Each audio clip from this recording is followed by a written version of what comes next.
22, 23 எல்லாரும் சேர்ந்து வாசிப்போம். சேர்ந்து வாசிங்க. அதற்கு சாமுவேல், கர்த்தருடைய சத்தத்திற்கு கீழ்ப்படுகிறதை பார்க்கிலும் சர்வாங்க தகனங்களும் பலிகளும் கர்த்தருக்கு பிரியமாக இருக்குமோ? பலியை பார்க்கிலும் கீழ்ப்படிதலும் ஆட்டுக்கடாக்களின் நினத்தை பார்க்கிலும் செவி கொடுத்தலும் உத்தமம். 23 ரெண்டகம் பண்ணுதல் பில்லு சிலுய பாவத்திற்கும் முரட்டாட்டம் பண்ணுதல் அவபக்திக்கும் விக்கிரக ஆராதனைக்கும் சரியாயிருக்கிறது. நீ கர்த்தருடைய வார்த்தையை புறக்கணித்தபடியினாலே அவர் உம்மை ராஜாவாக இராதபடிக்கு புறக்கணித்து தள்ளினார் என்றான். கண்களை மூடி நாம் ஜெபம் செய்வோம். அன்பின் பரலோக பிதாவே, இந்த ஆசீர்வதிக்கப்பட்டதான இந்த காலை வேளை ஆராதனைக்காய் ஸ்தோத்திரம். கொண்டு வந்த உம்முடைய பிள்ளைகளுக்காய் ஸ்தோத்திரம். இப்பொழுதும் ஆண்டவரே, உடைய வார்த்தையின் மூலமாய் திட்டவட்டமாய் எங்கள் ஒவ்வொருவரோடும் பேசுமப்பா. ஆண்டவரே, கிறிஸ்தவ வாழ்க்கை என்பது போலியான வாழ்க்கை அல்ல, வெறுமையாய் ஓடுகிற ஓட்டம் அல்ல, நித்திய ஜீவனை பெறுவதற்கு ஓடுகிற ஓட்டம், பெற்றுக்கொள்ளத்தக்கதாய் ஓடுகிற ஓட்டம்ப்பா. இதில் அசதியாக, நிர்விசாரமாக, அலட்சியமாக நாங்கள் இருந்து விடாதபடி கர்த்தாவே, உம்முடைய கிருபை உள்ள கரம் ஆண்டவரை பெற்றுக்கொள்ளத்தக்கதாய் நாங்கள் ஓட, வார்த்தைகளை கேட்டு கீழ்ப்படிய, பலப்படுத்தப்பட கர்த்தர் எங்களுக்கு உதவி செய்து வழி நடத்தும். உம்முடைய வல்லமை உள்ள நாமம் மகிமைப்படுவதாக. இயேசுவின் நாமத்தில் ஜெபிக்கிறோம் எங்கள் ஜீவன் உள்ள நல்ல பிதாவே, ஆமேன். சத்தத்தை உயர்த்தி சொல்லுங்க, அல்லேலூயா. கர்த்தர் நல்லவர். இன்றைக்கு செய்தியின் தலைப்பு சிறிய கீழ்ப்படியாமை பெரிய வீழ்ச்சி. எல்லாரும் பக்கத்தில் பார்த்து சொல்லுங்க, சிறிய, சத்தமா சொல்லுங்க, சிறிய கீழ்ப்படியாமை பெரிய வீழ்ச்சி. இந்த கீழ்ப்படியாமைய நம்முடைய வாழ்க்கையில் ஆண்டவர் கீழ்ப்படிதல்ல ஒவ்வொரு நாளும் நம்மிடத்தில் எதிர்பார்க்கிறார். வசனத்தின் மூலம் பேசப்படுகிற வார்த்தை, பிரசங்கம், நம்மோடு தனிப்பட்ட விதத்தில் ஆண்டவர் பேசுகிற வார்த்தை, ஊழியர்காரர் மூலம் ஆண்டவர் பேசுகிற வார்த்தை, திருச்சபையின் மூலம் ஆண்டவர் பேசுகிற வார்த்தை, நம்முடைய மனசாட்சிக்கு உள்ளே இருந்து ஆண்டவர் பேசுகிற வார்த்தை, நம்முடைய ஆத்மாவுக்குள்ளிருந்து இதை செய் இதை செய் என்று ஒரு காரியத்தை கர்த்தர் சொல்லிக்கொண்டே இருக்க, அது தவறு என்று தெரியும், அது கீழ்ப்படியாமை என்று நமக்கு தெரியும். ஆனால் அதில் ஒரு நிர்விசாரம், அதில் ஒரு அலட்சியம், அதில் ஒரு கவனக்குறைவு ஒரு பெரிய வீழ்ச்சிக்குள் நம்மை கொண்டு போய் விடுகிறது. ஆண்டவர் மிக தெளிவாய் சாமுவேல் மூலம் சவுல்கிட்ட சொல்றார், எனக்கு ஆராதனை எல்லாம் முக்கியம் இல்லை, பிரசங்கம் முக்கியம் இல்லை, வார்த்தையை கேட்பது முக்கியம் அல்ல, சர்வாங்க தகன பலியெல்லாம் நீனே வச்சுக்க, தகன பலியெல்லாம் நான் விரும்பலை, எனக்கு தேவை நான் சொல்கிற வார்த்தைக்கு என்ன செய்யணும், கீழ்ப்படிய. அதான் ஆண்டவர் சாமுவேல் மூலம் சவுல்கிட்ட பேசுகிறார். சர்வாங்க தகன் கீழ்ப்படுகிறதை பார்க்கிலும் சர்வாங்க தகனங்களும் பலிகளும் கர்த்தருக்கு பிரியமாக இருக்குமோ?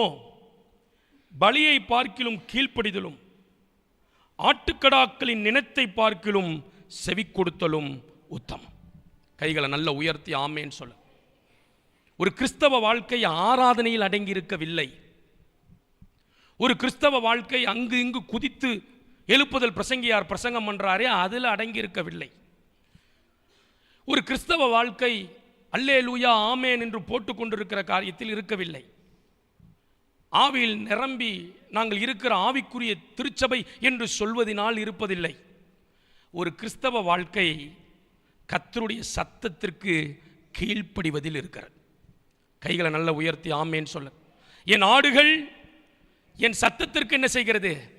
செவி கொடுக்கிறது. நாம் ஆண்டவருடைய பிள்ளைகள் என்று சொல்லி, நம் ஆண்டவர் நம்முடைய மேய்ப்பர் என்று சொல்லி, அவருடைய நாமம் என் நெற்றியில் எழுதப்பட்டிருக்கிறது என்று சொல்லி, ஒவ்வொரு நாளும் கர்த்தர் நம்மோடு பேசுகிற, நம்முடைய மனசாட்சியில் பேசுகிற, நம்முடைய ஆத்துமாவில் பேசுகிற, நம்முடைய இருதயத்தில் பேசுகிற, வசனத்தின் மூலம் பேசுகிற, தேவனுடைய வார்த்தையின் மூலம் பேசுகிற காரியங்களுக்கு செவி கொடுக்காமல் அதை தள்ளி போட்டுக்கொண்டே அலட்சியப்படுத்தி கொண்டே நாம் இருப்போமானால் அது மிக பெரிய வீழ்ச்சிக்கினராய் நம்மை நடத்திவிடும் என்பதை மறந்து விடாதீர்கள். எதுக்குங்க நான் கீழ்ப்படினோம்? நமக்கு தெரியும்.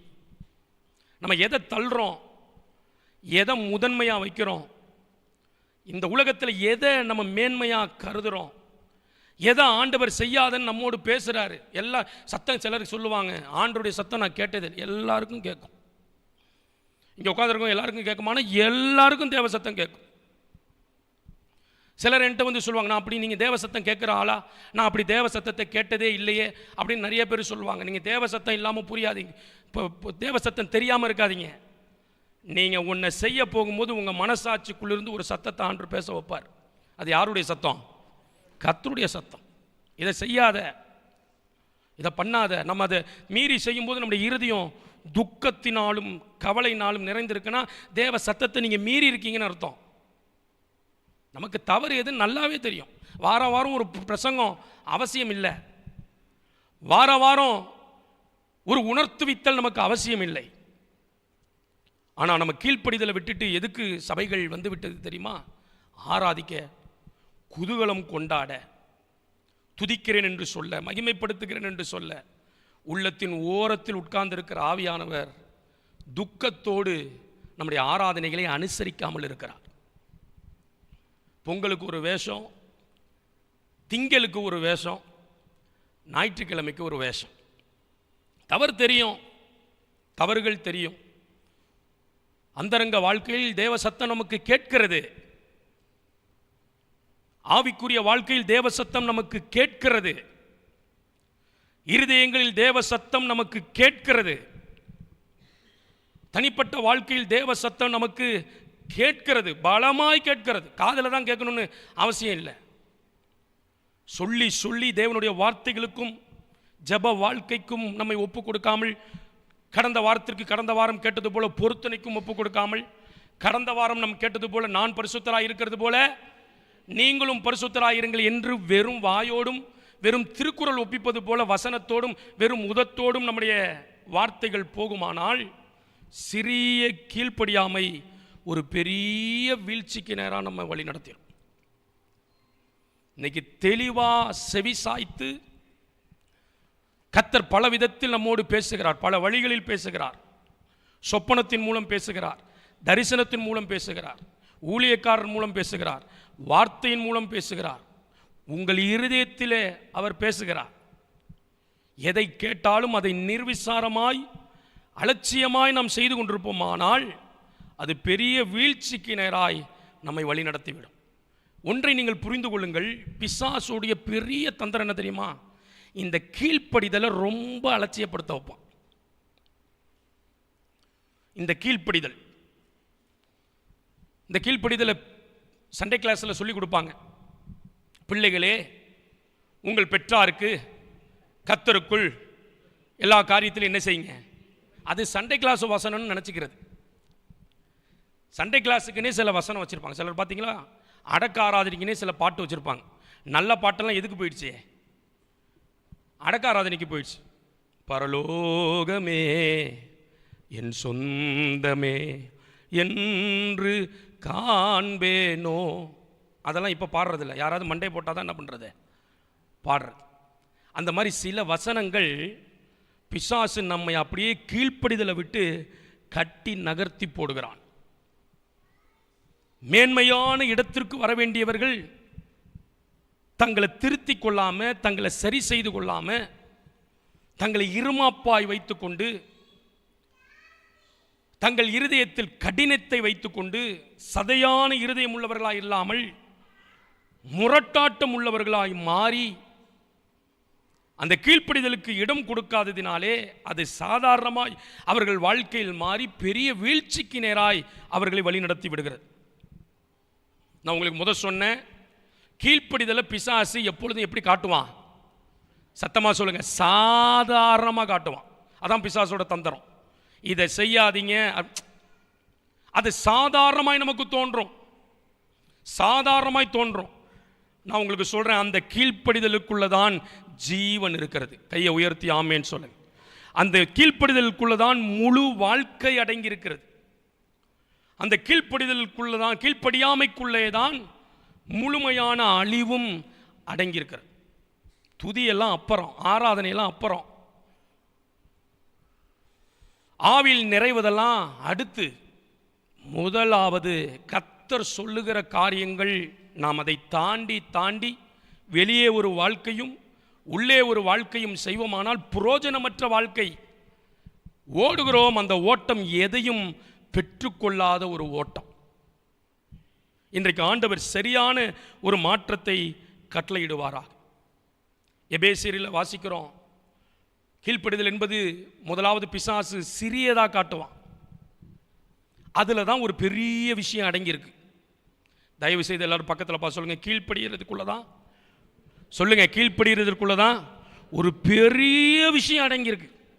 நீங்கள் அந்த கீழ்ப்படிதலுக்குள்ள வந்தாதான் ஆண்டவர் அடுத்த லெவலுக்கு நம்மை கொண்டு போவார். அந்த கீழ்ப்படிதலின் எல்லை, நீங்கள் அங்கே கீழ்ப்படிஞ்சாதான் அடுத்த எல்லை. அடுத்த எல்லை இல்லாவிட்டால் நம்மளுடைய லெவல் மாறாது. உலகத்தோடு ஒத்த வேஷம் தரிக்கிற அனுபவம், உலகத்தோடு இன்னும் உலகத்தை விட்டு வேறு பிரியாத அனுபவம், உலகத்தாரை பார்த்தா ஒரு மாதிரியும் சபைக்குள்ளே வந்தால் ஒரு தோற்றமும். சிலர் கல்யாணத்துக்கு போனாலே ஆளை என்ன பண்ணிடுவாங்க, ட்ரெஸ்ஸு மாறலாம், தப்பு இல்லை. வஸ்திரம் சொல்லுது, திருமணத்துக்குன்னு ஒரு ட்ரெஸ்ஸு என்ன பண்ணுது இருக்குது. அங்கே போய் நம்ம பிச்சைக்கார மாதிரி போக முடியாது, அது நல்லது. ஆனால் இருதயம் எப்படி இருக்குது, உலகத்தார்களோடு பழகும்போது இங்கே வேறு இருதயமும் அங்கே வேறு இருதயம் இருக்குமானால் இன்னும் நம்ம சரியாக வேறு பிரியலன்னு அர்த்தம். கீழ்ப்படிந்த அவர் சொல்றவைகளில் கீழ்ப்படிந்த பிறகுதான் அடுத்த லெவலுக்கு கர்த்தர் நம்மை கொண்டு போறார். இல்லாவிட்டால் அதிலேயே சுத்திக்கிட்டு இருப்போம். ஏனென்றால் இந்த கீழ்ப்படிதலை பிசாசு சாதாரணமாக காமிச்சிருவான். ஆண்டவர் சாதாரணமாக சொல்றார், இதை செய். ஒன்றும் இல்லை, உதாரணத்துக்கு ஒன்று சொல்கிறேன். கானாவூர் கல்யாணத்தில் எத்தனை ஜாடி இருந்தது? 6 ஜாடிகள் இருந்தது. எத்தனை ஜாடிகள் இருந்தது? ஆமாம், 6 ஜாடிகள் இருந்தது. இந்த 6 ஜாடியில் தண்ணீரை நிரப்புங்கள், அவ்வளவுதான். எல்லாரும் கேட்டிருக்கலாம், ஆண்டவரே நாங்கள் கேட்டது திராட்சை ரசம், நீர் என்ன சொல்லுகிறீர்? எங்க பேசுங்க ஆண்கள், தண்ணீரை நிரப்புங்கள்னு சொல்றீர். என்ன ஆண்டவரே, இவர் சும்மா எதையோ சொல்லிட்டு இருப்பார் அப்படின்னு உட்கார்ந்துருந்தா என்ன வந்திருக்காது? திராட்சை ரசம் வந்திருக்காது. சின்ன விஷயம், சிம்பிளா சொல்லுவார். அதை சில பேர்கிட்ட 5 வருஷமா பேசிக்கிட்டு இருக்கிறார். விழுந்த பாவத்திலேயே விழுவது, தவறுகளிலிருந்து மாற வேண்டும் என்று எதிர்பார்த்தும் மறுபடியும் மறுபடியும் அதை நிர்விசாரமாய் நினைப்ப வைப்பது யாருடைய கிரியை? சாத்தானுடைய கிரியை. ஏன்னா அவனுக்கு தெரியும், நம் ஆண்டவருக்குள் வளரக்கூடாது. நாம் கீழ்ப்படிந்து விட்டால், நாம் ஆசீர்வதிக்கப்பட்டு விட்டால் மேன்மையான இடத்துக்கு வந்து விடுவோம் என்பது சாத்தானுக்கு நல்ல தெரியும். நன்றாய் கவனியுங்கள். ஆலயமெல்லாம் 2வது, இசைக்கருவிகள் எல்லாம் 2வது, அல்லேலூயான்னு பரலோகம் இறங்குகிறதெல்லாம் 3வது.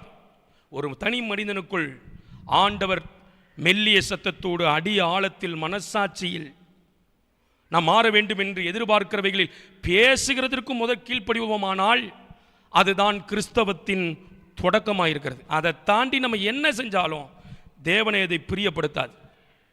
வசனம் மிக தெளிவாய் சொல்லுகிறது. 1 சாமுவேல் 15, அதை தான் நம்ம வாசித்தோம். மறுபடியும் நான் வாசிக்கிறேன்.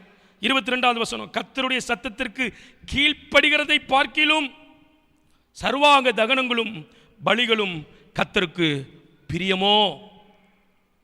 பலியை பார்க்கிலும் கீழ்ப்படிதலும், ஆட்டுக்கடாக்களின் நினத்தை பார்க்கிலும் செவி கொடுத்தலும் உத்தமம்.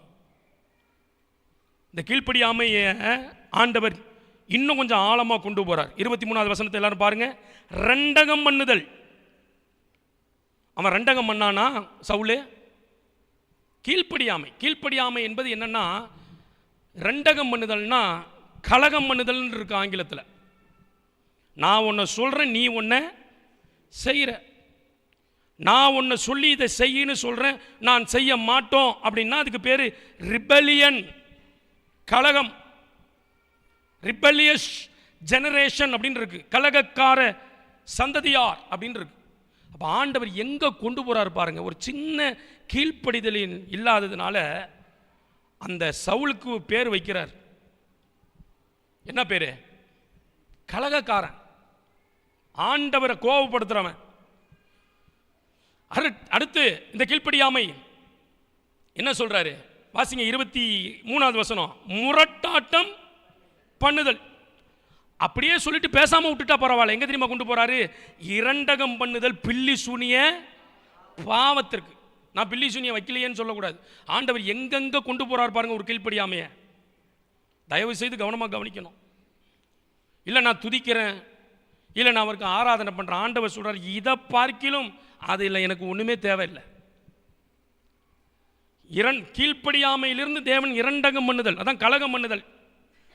கலகம் பண்ணுதலிருந்து தேவன் முரட்டாட்டம் பண்ணுதல் அப்படிங்கிற இடத்துக்கு கொண்டு போயிட்டார். அதோட விட்டாரா? இரண்டகம் பண்ணுதல் பில்லி சூனிய பாவத்திற்கும், அப்புறம் முரட்டாட்டம் பண்ணுதல் அவபக்திக்கும் விக்கிரக ஆராதனைக்கும் சரி.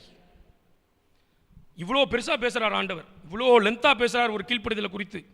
அதுக்கு பெரிய பெரிய நம்ம செய்யாத பேரெல்லாம் அதுக்கு வைக்கிறார்.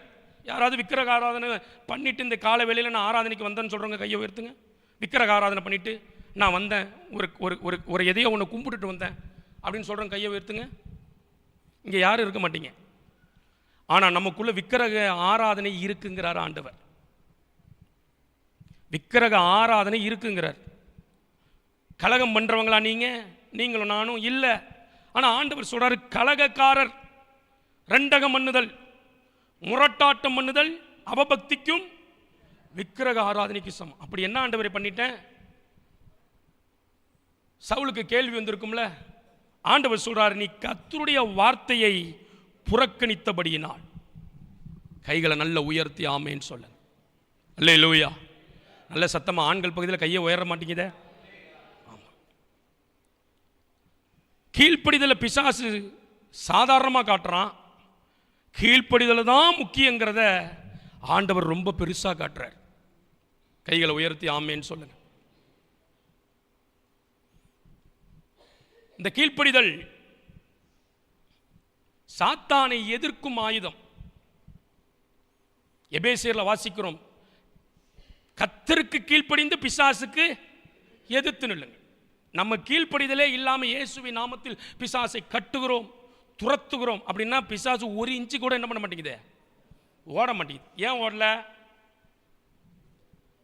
நம்ம ஆண்டவர் எதிர்பார்க்கிற கீழ்ப்படிதல் இல்லை. பிசாசுக்கு எதிர்த்து நிற்கிற கூட்டத்தை பார்த்து பிசாசு எப்படி ஓடுகிறான், எதை வைத்து ஓடுகிறான்? அவன் அந்தரங்கத்தில் கர்த்தருக்கு கீழ்ப்படுகிறவன் என்பதை அறிந்திருக்கிறான் பிசாசு. ஆமென். இருதயத்தில் தேவன் பேசுகிறதை செயல்படுத்துகிறவர்கள் என்பதை பிசாசு அறிந்திருந்ததுனால அவனுக்கு புரியுது, அவன் நடுங்கி ஓடுறான். வேதாகமத்தில் பவுல் பிசாசை துரத்துகிறான். பிசாசு அவனை பார்த்தாலே அலறுது. வெளியில பார்த்தா உடஞ்சவன், வெளியே பார்த்தா பலவீனமானவன், வெளியில பார்த்தா நாற்றமான கண்களை உடையவன், வெளியில பார்த்தா ஒரு பெரிய உயர்ந்த இடத்தில் உள்ளவன் அல்ல. ஆனால் பிசாசின் ராஜ்யம் அவனை பார்த்து நடுங்குது. எதனால நடுங்குது?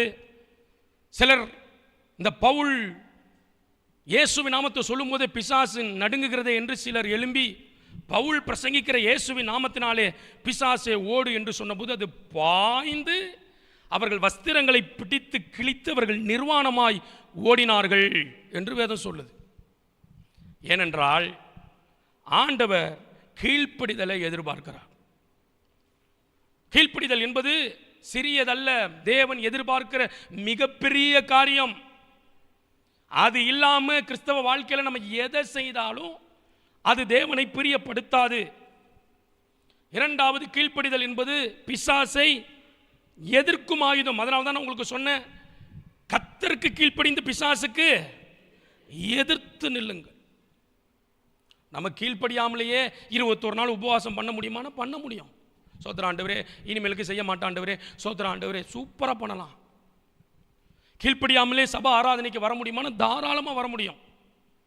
கர்த்தர் உங்கள் பர்சனல் லைஃப்ல, என் பர்சனல் லைஃப்ல எதிர்பார்க்கிறத செய்யாமலேயே ஒரு ஆராதனையை பண்ண முடியுமா? முடியுமா? எங்க சொல்லுங்க, முடியுமா? முடியும். உள்ள ஒரு கடினப்படுத்திக்கிட்டு வர முடியும். ஆனா ஆண்டவர் சொல்றாரு, எனக்கு இந்த ஆராதனை, இந்த ஜபம், இந்த 3 நாள் உபவாச ஜபம், விதவிதமான நிகழ்ச்சிகள், இதெல்லாம் எனக்கு தேவையில்லை. எனக்கு தேவை நான் என்ன எதிர்பார்க்கிறேனோ அதிலே கீழ்ப்படிதல் அவசியம். அங்கிருந்து தான் ஒரு பிரேக் த்ரூ நமக்கு உண்டாகிறது. கைகளை உயர்த்தி ஆமேன்னு சொல்லு. அங்கிருந்து தான் உங்கள் ஸ்டார்டிங் பாயிண்டே ஆரம்பிக்குது. இல்லாவிட்டால் என்ன ஆகும்? அப்படியே சுற்றிக்கிட்டே இருப்போம், ஒன்றும் நடக்காது. என்றைக்கு when you make a decision to follow what Jesus says, கர்த்தர் என்ன சொல்லுகிறாரோ, இயேசு என்ன சொல்லுகிறாரோ, நான் அன்றைக்கு அதை நான் செய்ய விரும்புகிறேன் என்று தீர்மானம் எடுக்கிற போது உங்க வாழ்க்கை தொடங்குது. கைகளை உயர்த்தி ஆமேன்னு சொல்லுங்க. ஆதாம் ஏவாளின் மிகப்பெரிய மனுகுல வீழ்ச்சிக்கு ஒரு சின்ன கீழ்ப்படியாமை. ஆண்டவர் அந்த கனியை புசிக்க வேண்டாம், நீங்கள் புசிக்கும் நாளில் சாகவே சாவீர்கள்னு பேசுறார். எத்தனை காரியம் நம்மளோட பேசுறார், எத்தனை காரியம் நம்முடைய இருதயத்தில் அவர் இடைபெறுறார், எத்தனை காரியத்தை அப்படி மழுங்கி அப்படியே அதை தாண்டி நம்ம செஞ்சுக்கிட்டு போகிறோம். தண்டனை வந்துடுமா? தண்டனை வராது. சில காரியத்துக்கு தண்டனை வரும், சில காரியத்துக்கெல்லாம் தண்டனையே வராது. தண்டனையே பெரிய தண்டனையே என்ன தெரியுமா? அடுத்த ஸ்டெப்பு வைக்க முடியாமல் சுற்றிக்கிட்டே இருக்கிறது தான் பெரிய தண்டனை. எத்தனை பேருக்கு புரியுது? சுற்றிக்கிட்டே இருப்போம், பயணம் பண்ணுற மாதிரியே இருக்கும். சிலர்லாம் பார்த்துருக்கீங்களா? புது ஊருக்கெல்லாம் போனால் ஒரு சிக்னல்லேருந்து யாராவது நமக்கு ரூட்டு சொல்லுவான். நமக்கு அப்போ என்ன பண்ணுற மாதிரி இருக்கும்? கார் ஓட்டுறவங்களுக்கு புரிகிற மாதிரி இருக்கும். அப்படியே 4 கிலோமீட்டர் சுற்றிட்டு கடைசியில் எங்கே வந்து நிற்கிறது? அதே சிக்னலில் வந்து நிற்கிறாங்க. பார்த்துருக்கீங்களா? நிறைய பேர் பார்த்துருக்கீங்களா? அந்த மாதிரி நடக்குது. ஏன் நடக்குது? அப்போ அவ்வளோ கிலோமீட்டரும் வேஸ்ட்டு, அவ்வளோ பெட்ரோலும் வேஸ்ட்டு, அவ்வளவு நேரமும் வேஸ்ட்டு. இப்படி தான் அநேகருடைய ஆவிக்குரிய வாழ்க்கை. அப்படியே எங்கே போகிற மாதிரி இருக்கும் பிரதர் சிஸ்டர், போகிற மாதிரி இருக்கும். நான் அதனால தான் சபையில் சொல்கிறது, சபை கூடி வருகிறதுனாலே இதில் ஒரு திருப்தி அடைந்து தனிப்பட்ட விதத்தில் உங்களை அழைத்த ஆண்டவர் உங்களோடு பேசுகிறது என்ன, உங்கள் இருதயத்திற்குள் பேசுகிறது என்ன? இப்படி தான் இருக்க சொல்லியிருக்கிறாரா? இப்படி தான் ஒரு ஆவிக்குரிய வாழ்க்கையை வாழ சொல்லியிருக்கிறாரா? நீங்களும் நானும் போவது சரியான பாதை தானா? கர்த்தரை திருப்திப்படுத்துகிற பாதை தானா? கர்த்தர் எதிர்பார்க்கிறத பூர்த்தி செய்யும் பாதை தானா? இல்லாவிட்டால் அப்புறம் ஜெபம் பண்ணுவோம், அப்புறம் நம்ம வேதத்தை வாசிப்போம், அப்புறம் 4 ஆத்துமாவுக்கு அப்புறமேல சொல்லுவோம், இவர் ஏதோ சொல்லிக்கிட்டே இருப்பார் ஞாயிற்றுக்கிழமை. போன வாரம் இவர் இல்லை, பாஸ்டர் அம்மா பிரசங்கம் பண்ணாங்க, ரொம்ப நல்லா இருந்துச்சு, 12 மணிக்கெல்லாம் என்ன பண்ணிட்டாங்க? விட்டுட்டாங்க. இவர் இன்னொரு ஆளை யாரையாவது டிரான்ஸ்ஃபர் பண்ணி அனுப்புறதுக்கு கர்த்தர் அழைக்க மாட்டாரான்னு நினைக்கிறீங்களா? இந்த நல்ல காலை வேளையில் வாலிபர்களாகட்டும், சிறுவர்களாகட்டும், பெரியவர்களாகட்டும், நானாகட்டும், நீங்களாகட்டும், 1000 பேர் 1000 தீர்க்க தரிசனம் உங்களுக்கு சொல்லலாம். நானே உங்களை கூப்பிட்டு இந்த வருஷத்துலேருந்து உங்கள் போர், நல்லா சொல்கிறீங்களே, பரவாயில்ல, மனப்பாடம் பண்ணிட்டீங்க, சத்தமாக சொல்லுங்கள், உங்கள் போர் அப்படின்னு சொல்லலாம். ஆனால் கீழ்ப்படியாமை நமக்குள் இருக்குமானால் எந்த ஒரு மாற்றத்திற்குள்ள நம்ம வர முடியாது. இன்றைக்கு ஆண்டுடைய சமூகத்தில் அதுதான் ஆராதனை. கையை உயர்த்தி ஆமேன்னு சொல்லு. கீழ்ப்படிவது தான் முதல் ஆராதனை. நான் சரியா மனம் திரும்பி என்னிடத்தில் ஆண்டவர் ஒன்ன பேசாதன நிறுத்திடணும், இதை செய்யாதன செய்யக்கூடாது, இதை பண்ணுன்னா பண்ணணும், இதை நீ எனக்காக விட்டு கொடு, இதை அழித்து விடு அப்படின்னு ஆண்டவர் நம்மோடு பேசினார்னா அதை அழிச்சிடணும். அதுக்கப்புறம் பாட்டு அதெல்லாம் அவ்வளவு வேஸ்ட். இல்லைங்க நான் ரொம்ப நேரம் 3 மணி நேரம் ஜெபம் பண்ணுவேன், அத்தனையும் வேஸ்ட். இன்னைக்கு ஆண்டவர் ஒரு சரியான காரியங்களுக்குள் நம்மை கொண்டு வருவாரா? அப்போ நான் உங்களுக்கு சொன்னேன், கீழ்ப்படிதலை எப்போதும் பிசாசு எப்படி தான் காட்டுவான்? சின்னதாக அப்படி அலட்சியம் பண்ணுற மாதிரி இருக்கும், அலட்சியம் பண்ணுற மாதிரி தான் இருக்கும். எத்தனை தடவை அலட்சியம் பண்ணியிருக்கோம். ஆண்டவர் பேச பேச தாண்டி தாண்டி நம்ம எவ்வளவு இருதயத்தை கடினப்படுத்தியிருக்கிறோம். அலட்சியம் தான் பண்ணுவோம், அலட்சியமாக தான் பிசாசு காட்டுவான். ஆனால் கீழ்ப்படிதலை கர்த்தர் எப்படி காட்டுவார்? சத்தமாக சொல்லுங்கள், பெருசாக இப்படி போயிடுவார். எப்படி போயிடுவார்? கீழ்ப்படிதல் முரட்டாட்டம், கீழ்ப்படியாமை முரட்டாட்டம், கீழ்ப்படியாமை விக்கிரகாராதனை, கீழ்ப்படியாமை கலகம், பில்லி சூனியத்துக்கும் அவபக்திக்கும் அப்படி போயிடுவார். என்ன ஆண்டவரே? ஏன்னா அதில் தான் விஷயம் அடங்கியிருக்கு. கைகளை நல்லா உயர்த்தி ஆமேன்னு சொல்லுங்க. ஏசாயா தீர்க்கதரிசன புஸ்தகம். கீழ்ப்படியாமை, கீழ்ப்படிதலுக்குள்ள என்னென்ன இருக்குன்னு நான் சொல்லிட்டு இருக்கிறேன். அதுக்கப்புறம் நம்ம உள்ள போவோம். கீழ்ப்படிதலுக்குள்ள சின்னதா காட்டுவான் பிசாசு. சோம்பேறித்தனத்தை பயங்கரமா விதப்பான். அது என்னால் முடியாது, அது என்னால் செய்ய முடியாது. அப்படிப்பட்ட ஆட்கள் சிக்னல், அந்த ஏ என்ற சிக்னலுக்கு போய் மறுபடியும் பி என்ற சிக்னலுக்கு போக மாட்டாங்க. எங்கே வந்துருவாங்க? ஏலே தான் திருப்பி சுற்றி வருவாங்க. ஏசாயா தீர்க்கதரிசன புஸ்தகம் 1வது அதிகாரம் 19வது வசனம். எல்லாரும் தயவா வாசிக்கணும். 19வது வசனத்தை மட்டும் வாசிங்க. நீங்கள் மனம் பொருந்தி, மனதை இங்கே பாருங்க, மனதை பொருத்தணும், ஃபிக்ஸ் பண்ணணும். பிசாசு சில பாவங்களை விட்டு வெளியே கொண்டு வர மாட்டான், கொண்டு வர உங்களை விட மாட்டான். உலகத்தின் ஆசைகளை பிடிச்சு வச்சிருப்பான். அவங்க அபிஷேகம் பண்ணப்பட்டிருப்பாங்க, கவனிங்க. அவங்க அந்நிய பாஷை பேசுவாங்க, அவங்க நல்லா பாடுவாங்க, நல்ல பிரசங்கம் பண்ணுவாங்க, ஏன் பிணத்தை கூட உயிரோடு எழுப்புவாங்க. ஆனால் அவங்களுக்குள்ள ஓரத்தில் ஒரு கீழ்ப்படியாம, இல்லை அபிஷேகம் பெற்றிருக்கிறாங்களா, அபிஷேகம் பரிசுத்தவானுக்கு அபிஷேகம் கொடுப்பது, அபிஷேகம் பரிசுத்தாவினோட அபிஷேகம் பரிசுத்தமாய் பூரண பரிசுத்தனாய் இருக்கிறவனுக்கு பரிசுத்தாவினோட அபிஷேகம் இல்லை. பரிசுத்தாவினோட அபிஷேகம் எதுக்கு? பூரண பரிசுத்தமாய் நாம் மாற்றப்பட தேவ பலன் நமக்குள் வரதான் பரிசுத்தாவினோட அபிஷேகம். பரிசுத்தாவினோட அபிஷேகம் பெற்றவுடன் நம்ம பரிசுத்தவான் அல்ல, ஒவ்வொரு நாளும் அந்த ஆவியானுடைய பலத்தினாலே நாம் பரிசுத்தமாக்கப்படுகிறோம். கைகளை உயர்த்தி ஆமேன்னு சொல்லுங்க. அல்லேலூயா.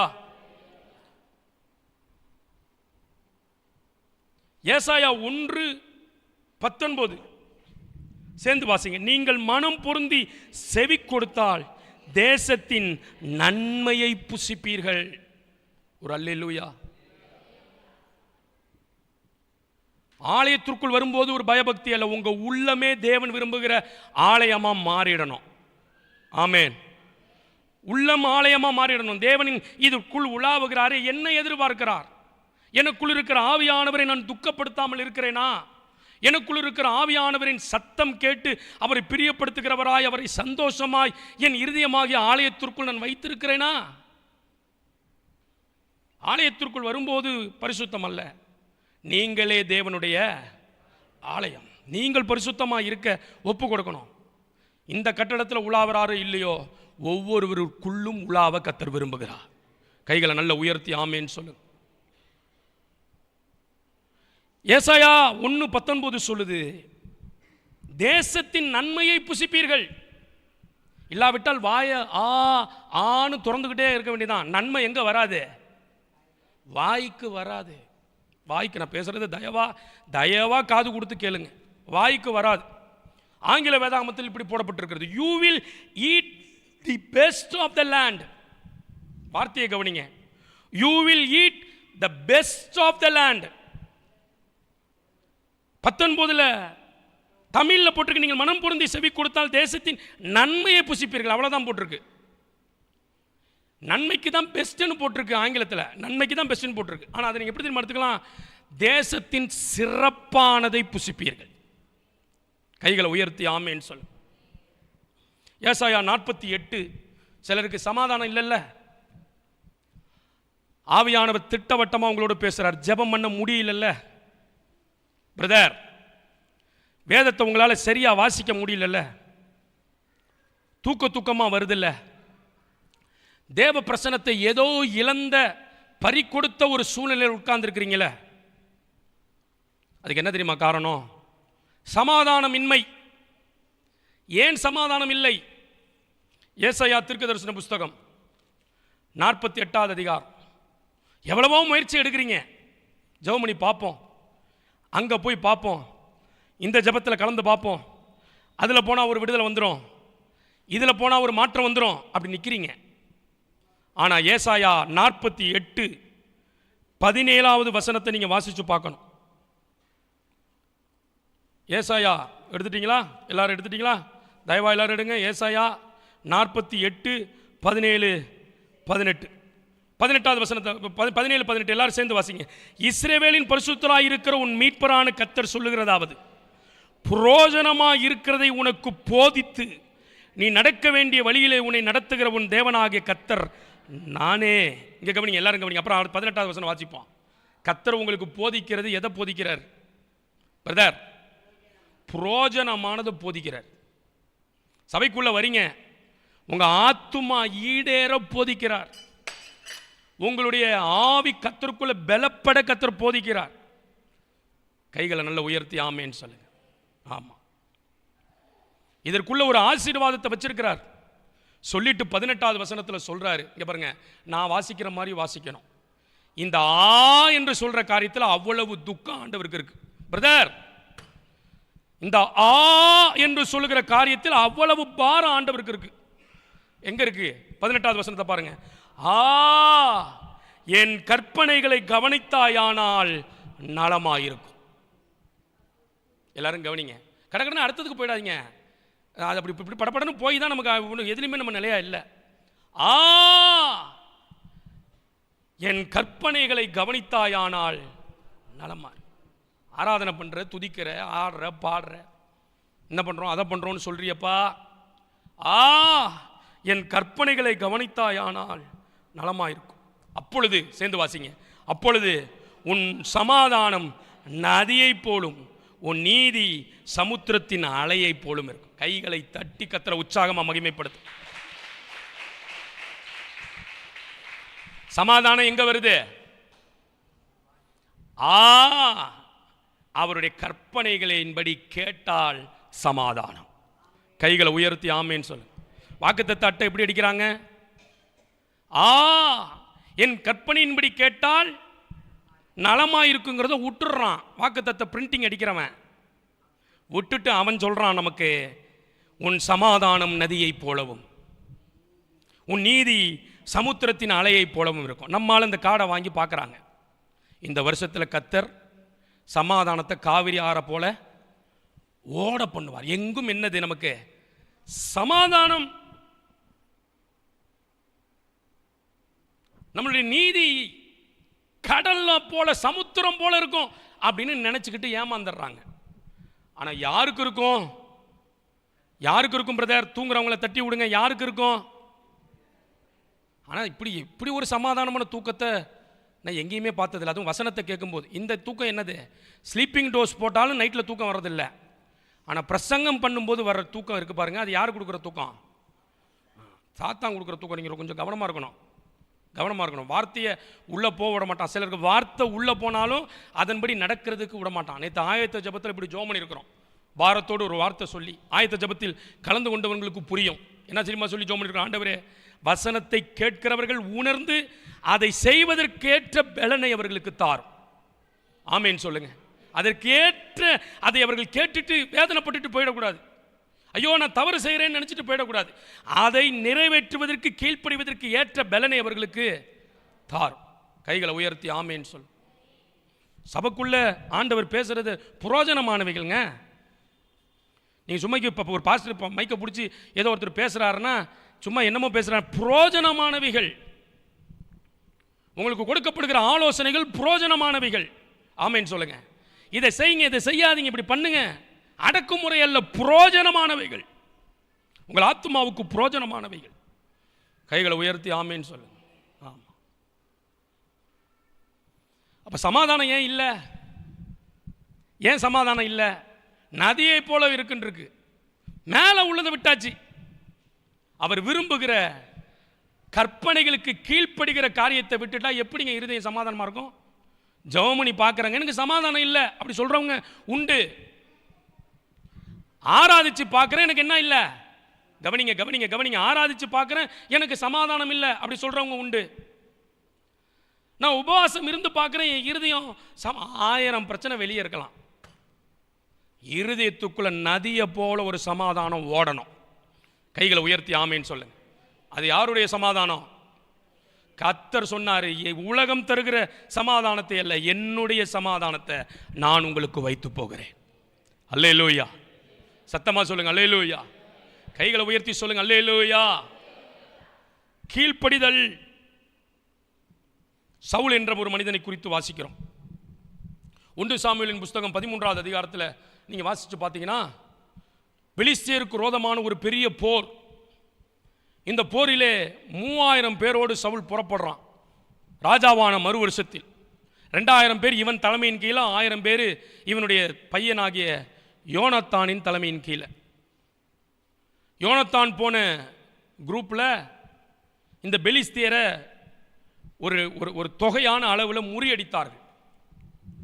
இதை அறிந்த பெலிஸ்தியர்கள் மிகவும் கோபமாகி 1 சாமுவேலின் புஸ்தகம் 13வது அதிகாரம் நீங்கள் வாசித்து பார்த்தீங்கன்னா வசனம் மிக தெளிவாய் சொல்லுது. பெலிஸ்தியர் எத்தனை பேரோட வந்தாங்களா? 30,000 பேரோட. 3000 பேர் எங்கே இருக்குது, 30,000 பேர் எங்கே இருக்குது? 30,000 பேரோட அவங்க வந்தாங்க. 1 சாமுவேலின் புஸ்தகம் 13வது அதிகாரம் என்று நினைக்கிறேன். ஆமாம், 5வது வசனம் 13:5. 30,000 ரதங்களோடும் 6,000 குதிரை வீரரோடும் கடற்கரை மணலத்தினியான ஜனங்களோடும் கூடிக்கொண்டு வந்து பெத்தாவேலுக்கு கிழக்கான மிக்மாசிலே பாளையம் இறங்கினார். இப்போ பெலிஸ்தியருக்கு இந்த எபிரேயர்கள் ஆகிய இஸ்ரவேலர்கள் அருவருப்பானவர்கள் என்றும் அவங்க ரொம்ப பயங்கர பலசாலிகளைப் போல கிரியை செய்கிறவர்கள் என்பதனால ஜனங்கள் எல்லாம் தங்களுக்கு உண்டான இக்கட்டை கண்டு கெபியிலும் முட்காடுகளிலும் கண்மலைகளிலும் துருக்கங்களிலும் குகைகளிலும் ஒளிந்து கொண்டார்கள். இப்போ யுத்தத்துக்கு போகணும். 2000 பேர் யார் கண்ட்ரோலில் இருக்கிறா? சவுலோட கண்ட்ரோலில் இருக்கிறான். இப்போ என்ன செய்கிறது? இவங்க கிளம்பி போகிறதுக்கு முன்னாடி சாமுவேல், நல்ல கவனிங்க, பலியிட வரணும். ஆனால் ஜனங்க ஏற்கனவே இந்த பெலிஸ்தியர் மேல் உள்ள பயத்தினால, திகில்னால, கலக்கத்தினால அவங்க செய்த காரியம், அவங்கவுங்க செதறி ஓட ஆரம்பிச்சிட்டாங்க. இப்போ சாமுவேல் எத்தனை நாளில் வரணும்னு சொல்லியிருந்தான்? 7 நாளுக்குள்ள. 1 சாமுவேலின் புஸ்தகம் 13வது அதிகாரம் 8வது வசனம் பாருங்க. அவன் தனக்கு சாமுவேல் குறித்த காலத்தின்படி 7 நாள் மட்டும் காத்திருந்தான். சாமுவேல் வராததுனால ஜனங்கள் சிதறப்பட்டு அவங்கவுங்க வெளியே ஓடிட்டாங்க. இப்போ ஜனங்க சிதறடிக்கப்படுறாங்க. யுத்தத்தின் எதிராளியின் கூட்டமும் பயங்கரமாக இருக்குது. என்ன செய்யலாம்? உடனே வேகமாக இந்த சவுல் ஆசாரியன் ஆகிய சாமுவேல் செய்ய வேண்டிய இந்த பலியை இவன் பலியிட்டுட்டான். கவனிங்க, தப்பு யார் மேலே? சாமுவேல் மேலையா சவுல் மேலையா? வெரி குட், கரெக்டாக சொன்னீங்க. சாமுவேல் தான் லேட்டாக வந்தான். நல்ல வசனத்தை நல்ல தயவாக கவனிங்க. சாமுவேல் தான் லேட்டாக வந்தான். ஏன்னா சவுல் பொறுத்து பார்க்குறான். சும்மா 6வது நாளில் பலி இல்லை, 5வது நாளில் பலி இல்லை, 7வது நாள் தான் பலியிட்டான். தப்பு சாமுவேல் மேலே. ஆனால் ஆண்டவர் சவுல்கிட்ட எதிர்பார்த்தது என்ன? சவுலை தான் சொன்னார் குற்றவாளின்னு. ஏன் சொன்னார்? சவுலு கீழ்ப்படுகிறானான்னு பார்த்தார். அப்போ ஆண்டவர் ஒரு டெஸ்ட்டை சவுலுக்கு வைக்கிறார். அவன் கீழ்ப்படுகிறானா அப்படின்னு பார்க்குறார். பார்த்தா அவன் வரத்துக்குள்ள அவன் கீழ்ப்படியாமல் இருக்கிறான். துணிந்து கீழ்ப்படியாமையை ஒன்றை வச்சுக்கிட்டு, தேவனுக்கு பிரியமில்லாத ஒரு காரியத்தை வச்சுக்கிட்டு அவன் துணிஞ்சு என்ன பண்ணுறான் அப்படின்னா பலியை செலுத்துறான். நம்முடைய இருதயத்திற்குள் துணிந்து சில காரியங்களை கீழ்ப்படியாமல் வைத்துக்கொண்டு பலியை செலுத்தினால் ஆண்டவர் அதை மெச்சிக்கொள்வாரா? என்ன வார்த்தை தெரியுமா சொல்றாரு? 13வது வசனத்தை எல்லாரும் வாசிங்க. 1 சாமுவேல் 13:13. சாமுவேல் சவுலை நோக்கி, புத்தீனமாய் செய்தீர். கர்த்தருக்கு கீழ்ப்படியாமல் நாம் செய்கிற ஆராதனை புத்தீனம். கர்த்தருக்கு நாம் கீழ்ப்படியாமல் செய்கிற பாடல்கள் புத்தீனம். கர்த்தருக்கு நாம் கீழ்ப்படியாமல் ஒரு சபையை அனுசரித்தல் புத்தீனம். அதுக்கு சும்மா வீட்டில் உட்காந்துருக்கலாம். இங்கே உள்ள சாபத்தை வாங்கிவிடக்கூடாது. நீங்களும் நானும் புத்தீனமாய் செய்தீர். உம்முடைய தேவனாகிய கர்த்தர் உமக்கு விதித்த கட்டளையை கை கொள்ளாமல் போனீர். சாமுவேல் தான் தப்பு பண்ணான். ஏன் சவுலை சொன்னார்? சவுலுக்கு வைக்கப்பட்ட டெஸ்ட் அது. டெஸ்ட் இங்கே வரும்போது ஒரு பயபக்தி அல்ல. ஒவ்வொரு நாளும் இருதயத்திற்குள் நான் ஸ்தோத்திரம் பண்ணுறேன், நான் 4 மணி நேரம் அந்நிய பாஷை பேசுகிறேன், அதெல்லாம் அடுத்தது. நான் 24 மணி நேரமும் அப்படியே ஆவியில் நிரம்பி இருக்கிறேன். அதெல்லாம் அடுத்தது. கர்த்தர் சொன்னவைகளில் கீழ்ப்படிந்தோமா? கர்த்தர் நம்மிடத்தில் எதிர்பார்க்கிறவைகளில் கீழ்ப்படிந்தோமா? நீ கர்த்தர் உமக்கு விதித்த கட்டளையை கை கொள்ளவில்லையே,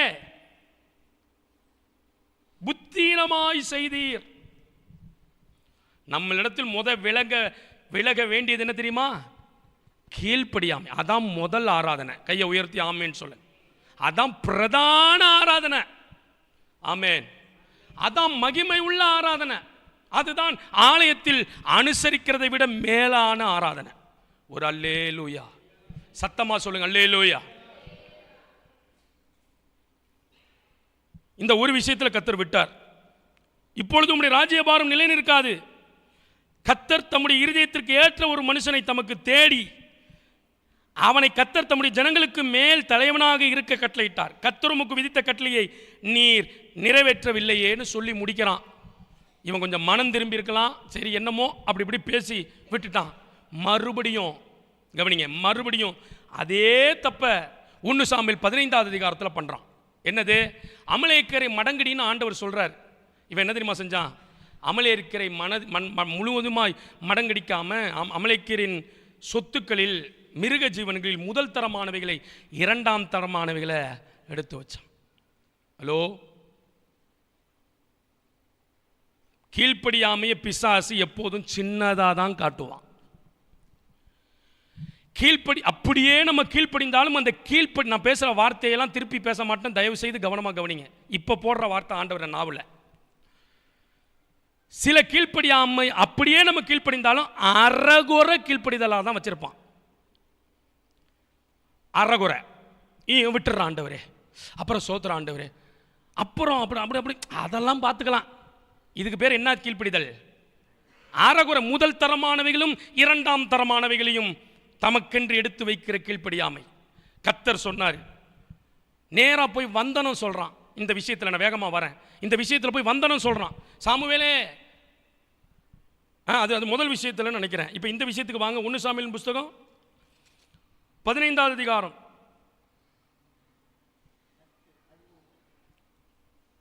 ஆமா, அங்க வந்தனம் சொன்னான். இப்ப இங்க வந்து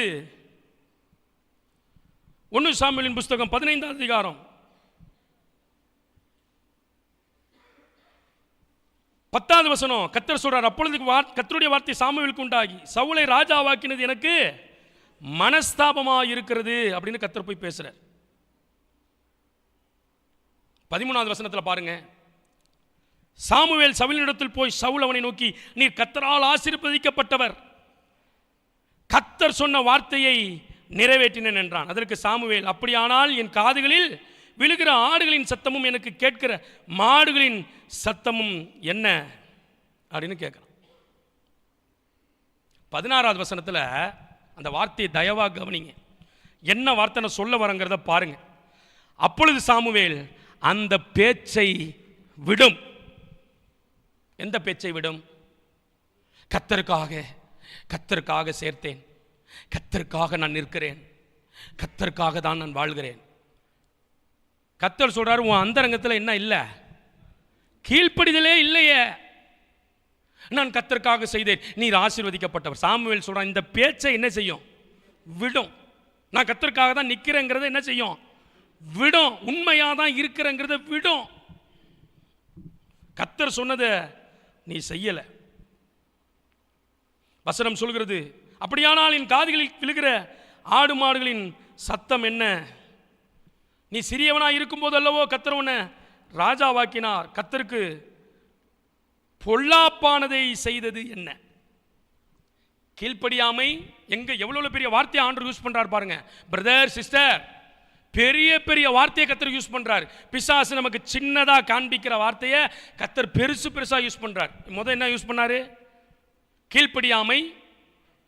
இரண்டகத்துக்கும் முரட்டாட்டத்துக்கும். இரண்டகத்துக்கு ஒரு டெஃபினேஷன் கொடுக்கிறார். இரண்டகம் என்றால் பில்லி சுனிய பாவம், முரட்டாட்டம் என்றால் அவபக்திக்கும் விக்கிரகாராதனைக்கு சமம். இங்கே சொல்றாரு, இவ்வளவு பெரிய பொல்லாப்பை நீ கர்த்தருக்கு விரோதமாக செய்தது என்ன? சின்னதுதான். அவன் சொல்றான், நான் பலியை செலுத்தினும் பேச்சை விடும். அப்பதான் இந்த வார்த்தையை அவர் சொல்றாரு. 1 சாமுவேல் 15:22-23 பலியை பார்க்கிலும் கீழ்ப்படிதல் உத்தமம். கைகளை நல்ல உயர்த்தி ஆண்டவரை மகிமைப்படுத்துங்க. வசனம் இவன் கீழ்ப்படுகிற இடத்துக்கே வரல. முதல் சம்பவத்தில் பார்க்குறாரு, ரெண்டாவது சம்பவத்தில் பார்க்குறாரு. இப்படி சொன்ன உடனே ராஜ்யபாரம் நிற்காதுன்னு சாமுவேல் போறாரு. போன உடனே அந்த அங்கியை பிடிச்சி ஐயோ என்னை காப்பாத்துங்கன்னு சொல்றாரு. சாமுவேலின் அங்கி கிழிந்தது. ஆண்டவர் சொல்றார், இது மாதிரி உன் ராஜ்யபாரம் என்ன பண்ணோம், ரெண்டா கிழிஞ்சு போயிடும். நான் பயமுறுத்த பேசல, அதான் நிதர்சனமான உண்மை. உங்களுக்கும் தான் வார்த்தை, எனக்கும் தான். நானும் நடுங்கிக்கிட்டு தான் பேசுகிறேன். நான் உத்தமன் அல்ல. இன்னும் எவ்வளோ காரியங்களில் நம்ம கீழ்ப்படியணும், இன்னும் எத்தனை காரியங்களை நம்ம கீழ்ப்படியணும். கைகளை உயர்த்தி ஆமேன்னு சொல்லுங்க. எத்தனை காரியங்களை நம்ம சரியாகணும். ஆனால் மறுபடியும் சொல்கிறேன், பிசாசு சின்னதாக காட்டுவான். அது செய்யக்கூடாது. அதெல்லாம் எத்தனை திருவிருந்து தாண்டி வந்திருக்கிறோம், எத்தனை திருவிருந்து தாண்டி வந்திருக்கிறோம். என்ன ஆண்டவர் ஏதாவது பண்ணிட்டாரா என்ன? எத்தனை தடவை ஆண்டை விட்டு ஜோம் பண்ணியிருக்கிறோம், எத்தனை தடவை என்னை விட்டு போகாதீங்க ஆண்டவரேன்னு சொல்லியிருக்கிறோம். அவர் நம்மை நடத்தியிருக்கிறார். அசதியாகவே உட்கார்ந்துருக்கிறது, அசதியாகவே. கர்த்தர் அப்படியே உற்று கவனித்து, இன்றைக்கு மனம் திரும்ப மாட்டார்களா, இன்றைக்கு இதை செய்து விட மாட்டார்களா, இன்றையிலிருந்து மனதை பொருத்த மாட்டார்களா அப்படின்னு ஆண்டவர் பார்த்துக்கிட்டே இருக்கிறார். மனதை பொருத்தினால்தான் தேசத்தின் நன்மையை புசிப்பீர்கள். கைகளை நல்ல உயர்த்தி ஆமேன்னு சொல்லுங்க, சத்தமா சொல்லுங்க அல்லேலூயா. சின்ன விஷயம், அது அவனை கொண்டு போய் ராஜ்ய பாரத்தை இழந்து அவன் துதிங்கிறான். துதியெல்லாம் தூக்கி ஓரம் வச்சிருந்தார் ஆண்டவர். ஆண்டவரே ஒர்ஷிப் ஆண்டவரே, உன் ஒர்ஷிப்லாம் தூக்கி உன் பாக்கெட்லேயே வச்சுக்கிட்டார். சூப்பராக பாட்டு எழுதியிருக்கிற ஆண்டவரே, உன் பாட்டை தூக்கி எங்கேயாவது வச்சிருந்தார். கர்த்தர் சொல்றாரு, கீழ்ப்படிதல். கைகளை உயர்த்தி ஆமேன்னு சொல்லுங்க. கீழ்ப்படிதல். எங்கெங்க சத்தம் கேட்கும், நம்ம கிட்ட கேட்கும். எப்படிங்க கேட்கும், அதை உங்களுக்கு நல்லாவே தெரியும். காதில் கேட்டாதான் சத்தம் என்று அல்ல, நம்ம இருதயத்தை கலக்கிடுவார் ஒரு கலக்கு. ஆத்துமாவில் சமாதானம் இல்லாமல் ஆக்கிடுவார். ஜபமே இல்லாமல் இருந்தால் எப்படி சமாதானம் இருக்கும்? வசனத்தின்படி நடக்கிற அனுபவம் இல்லைன்னா எப்படி இருக்கும்? ஆனால் ஆண்டவர் சொல்றாரு, என் கற்பனைகளின்படி கேட்டால் நலமாயிருக்கும். அவனுடைய இருதயத்தில் சமாதானம் நதியை போல ஓடும். கைகளை உயர்த்தி ஆமேன்னு சொல்லுங்க. அவன் நீதி சமுத்திரத்தை போல இருக்கும். அல்லேலூயா. எனக்கான நீதி கிடைக்கல அப்படி யாராவது சொல்றீங்களா? எனக்கான நியாயம் வெளிப்படலை அப்படி யாராவது சொல்றீங்களா? உங்க நீதி எப்போ தெரியுமா வெளிப்படும்? நான் இப்படியே உட்கார்ந்துருப்பேன் நீதி வெளிப்படும் நினைச்சிடக்கூடாது. நீதி நீங்க கீழ்ப்படிய தொடங்கும் பொழுது கர்த்தர் உங்களுக்கான நீதியை சமுத்திரத்தை போல எல்லாருக்கும் காட்டுவார். கைகளை உயர்த்தி ஆமேன்னு சொல்லுங்க. நல்ல சத்தத்தை உயர்த்தி ஆமேன்னு சொல்லுங்க. அல்லேலூயா. கீழ்ப்படிய ஆரம்பிச்சிட்டீங்க, உங்க நீதியை எல்லாருக்கும் காட்டுவார். எப்படிப்பட்டதாய் காட்டுவார்? சமுத்திரம் எவ்வளோ பெருசாக இருக்கோ அவ்வளோ பெருசு காட்டுவார். இல்லாவிட்டால் அவங்கள பாருங்களேன், அவங்கள அழிப்பார் பாருங்களேன். எனக்கு ரோதமாக நின்று அவங்கள ஒன்றுமே நடக்காது. சிக்னலில் சுற்றி மறுபடியும் அதே சிக்னலில் வந்து நிற்கும். இரண்டாவது ஒரு பகுதிக்கு நேராக வருகிறேன். யோனா 1வது அதிகாரம். ஆண்டவர் அவனை பார்த்து சொன்னார். என்ன சொன்னார்? நினிவேக்கு போ. அவன் தர்ஷீசுக்கு பிரயாணப்பட்டு கப்பல் ஏறி போயிட்டான். நான் அடிக்கடி பிரசங்கத்தில் சொல்கிற ஒரு காரியம், நீங்கள் கீழ்ப்படியாமல் இருக்கும்போது சில காரியங்கள் நடக்கும் பிரதர்.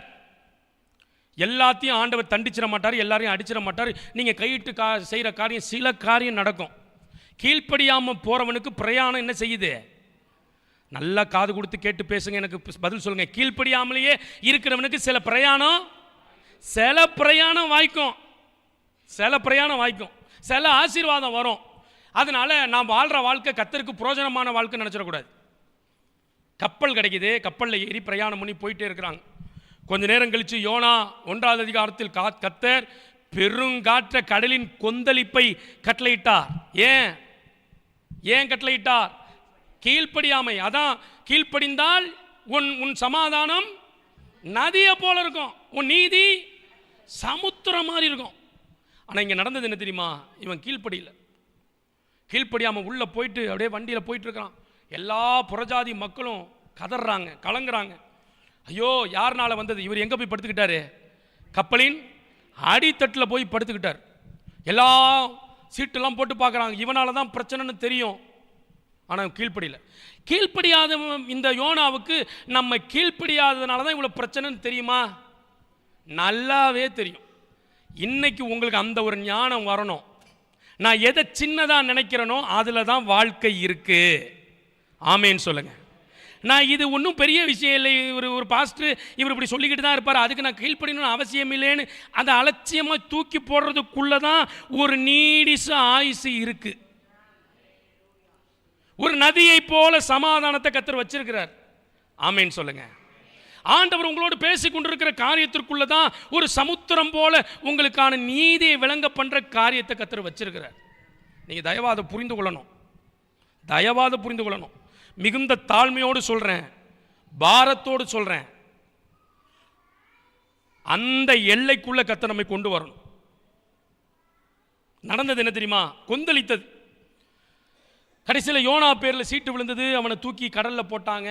கடலில் போட்ட உடனே ஒரு பெரிய மீனுக்கு கர்த்தர் கட்டளையிட்டார். அவன் உள்ளே உட்காந்து யோனா 2வது அதிகாரத்தில் பயங்கரமாக கதறான். நான் உமக்கு தூரமாயிட்டான் ஆண்டவரே, என்னை மன்னிய ஆண்டவரே, நான் மறுபடியும் கீழ்ப்படுகிறேன் ஆண்டவரே அப்படின்னு ஒப்பு கொடுக்குறான். கவனிங்க, இவ்வளோ பெரிய குழப்பத்துக்கும் இவ்வளோ பெரிய கலகத்துக்கும் வெளியில யாருக்கும் தெரியாது. இந்த யோனாவின் நீனிவேங்கிற பிளேஸை விட்டு தர்ஷீஸ்னு ஒரு முடிவு எடுத்தான். அந்த ஒரு கீழ்ப்படியாமை தான் இவ்வளோ பெரிய கலகத்துக்கு காரணம்னு தெரியாது. உங்க வாழ்க்கையில் சில சமாதான குறைவுகள், சூறாவளிகள், கடலின் கொந்தளிப்புகள் மற்றவங்களுக்கு தெரியாமல் இருக்கலாம், தெரியவும் வேண்டாம். ஆனால் உங்களுக்கு நல்லா தெரியணும். அதுக்கு தான் ஆண்டவர் இன்றைக்கு பேசி கொண்டிருக்கிறார். கைகளை நல்லா உயர்த்தி ஆமேன்னு சொல்லுங்க. அல்லேலூயா. அவன் வசனம் சொல்கிறது, யோனா 2வது அதிகாரத்தில் அவன் போய் என்னென்னமோ பேசுகிறான். ஆண்டவரே, நான் இனிமேல் செய்ய மாட்டேன் ஆண்டவரே, நமக்கு உண்மையாக இருப்பேன். ஆண்டவருடைய வசனம் சொல்லுது, மீனை ஆண்டவர் கட்டளையிட்டார். அது என்ன பண்ணினது? கரையிலே கக்கி போட்டவுடனே மறுபடியும் இவர் நினிவேக்கு கப்பல் பிடிச்சி பிரயாணம் பண்ணி போய் எல்லாத்தையும் அறிவிச்சிட்டார். அறிவித்த பின்பு அந்த ஜனங்கள் எல்லாம் மனம் திரும்பின பின்பு இவருக்கு ரொம்ப மறுபடியும் व्यसனமாயிடுச்சு. மறுபடியும் முரட்டாட்டம் அவங்களுக்குள்ள வருது. யாருக்குள்ள கீழ்ப்படியாமல் இருக்கிறதோ அவர்களுக்குள் என்ன உண்டு? முரட்டாட்டம் ஆவி. யாருக்குள் கீழ்ப்படியாமல் இருக்கிறதோ அவர்களுக்குள் ரெண்டகம் பண்ணுதல தான் முரட்டாட்டம். யாருக்குள் கீழ்ப்படியாமல் இருக்கிறதோ அவர்களுக்குள் கர்த்தர் சொன்னது போல பில்லி சுனிய பாவத்திற்கு சரி, விக்கிரக ஆராதனைக்கு சரி. விக்கிரகத்தை உள்ள வச்சுக்கிட்டு எப்படி ஆண்டவர் ஆராதிக்க முடியும்? விக்கிரகத்தை உள்ள வச்சுக்கிட்டு அருவருப்பான நரகலாய் இருக்கிற அந்த அருவருப்பின் பாவ விக்கிரகத்தை வச்சுக்கிட்டு எப்படி ஆண்டவர் ஆராதனை ஏற்றுக்கொள்வார்? அதனால தான் விடுதலை இல்லை, மாற்றம் வரலை. இன்னைக்கு ஆண்டுடைய சமூகத்தில் நேற்று நான் ஒரு பிரசங்கத்தை ஒரு வீடியோவில் ஒருத்தர் பேசுனதை கேட்டேன். ஆண்டவர் தண்டிக்கிறவர் அல்ல, அவர் ஒரு பெரிய பிரசங்கியார். செழிப்பின் உபதேசத்தை சிலர் பேசிகிட்டு இருக்கிறாங்க. யாராவது அப்படி பேசினா தயவு செய்து நம்பி ஏமாந்துடாதீங்க. பைபிளை படிக்கிறதுக்கே நேரம் இல்லை, ஆனால் எதை நோண்ட நேரம் இருக்கு? இப்படியே இழுத்துற போது இப்படியே